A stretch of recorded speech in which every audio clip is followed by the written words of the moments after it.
Halo sahabat Kompas TV, sudah akhir pekan nih, saatnya kita update 5 berita terpopuler yang terjadi selama sepekan ini. Yuk langsung saja ke berita yang pertama. Ada momen saat Patrick Kluivert diperkenalkan sebagai pelatih baru Timnas Indonesia, hingga membeberkan sejumlah target dan taktik yang akan digunakan di Timnas Indonesia. Pelatih Timnas Indonesia, Patrick Kluivert, diperkenalkan sebagai pelatih Timnas yang baru. Patrick pun menjawab deretan pertanyaan dari para jurnalis. Patrick juga berbicara soal cara untuk meraih hati supporter sepak bola Indonesia hingga target dan taktik yang akan digunakan di Timnas Indonesia. How do I prepare? Well, I prepare the players like every other game. The most important thing is that you need to train good, but also you need to check because a lot of players travel a lot, so you need to have the work and rest period. You need to manage very good. So we have everything under control. The most important thing is that get everything out of one player and train as good as possible. So the tactics are very important to implement.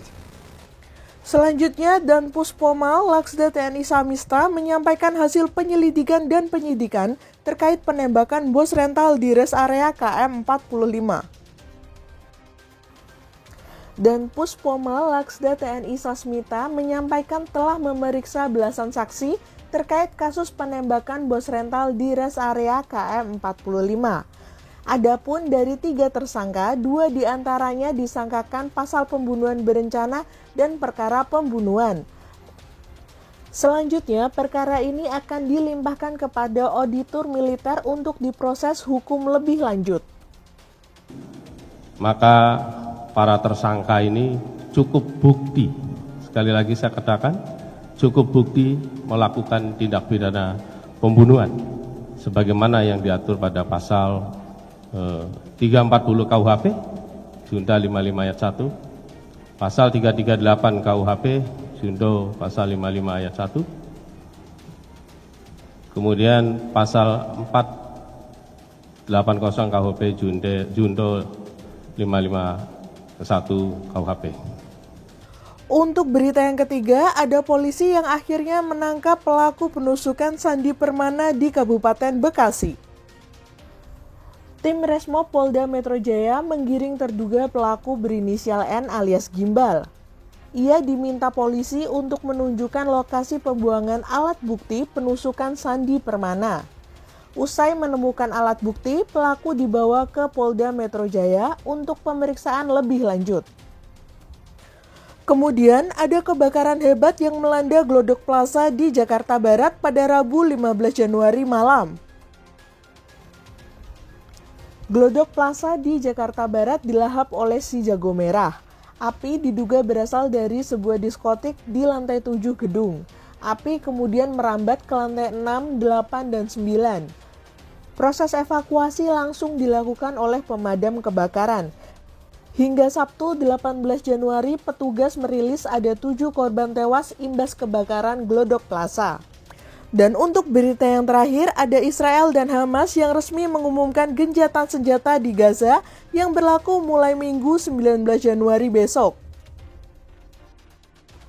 Kesepakatan Israel dan Hamas mengumumkan gencatan senjata di Gaza dicapai dengan menjanjikan pembebasan sandera oleh Hamas dan pembebasan tahanan Palestina di Israel. Kesepakatan gencatan senjata ini juga dikonfirmasi oleh Presiden AS Joe Biden yang mengatakan bahwa hal ini dicapai setelah negosiasi panjang di Qatar. Good afternoon. It's a very good afternoon. Because at long last, I can announce a ceasefire and a hostage deal has been reached between Israel and Hamas. More than 15 months of conflict that began with Hezbollah's brutal massacre on October the 7th. More than 15 months of terror for the hostages, their families, the Israeli people. More than 15 months of suffering by the innocent people of Gaza.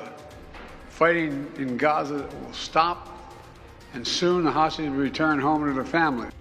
Nah sahabat Kompas TV, itu tadi 5 berita terpopuler yang terjadi dalam sepekan ini. Mana nih berita yang paling menarik untuk kamu? Sampaikan di kolom komentar ya. Pastikan juga kamu sudah like lalu share video ini. Saya Karisma Ningtyas, pamit undur diri. See ya!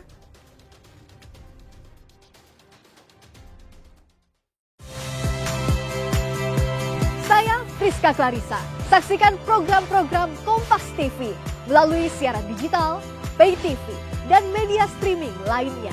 Kompas TV, independen, terpercaya.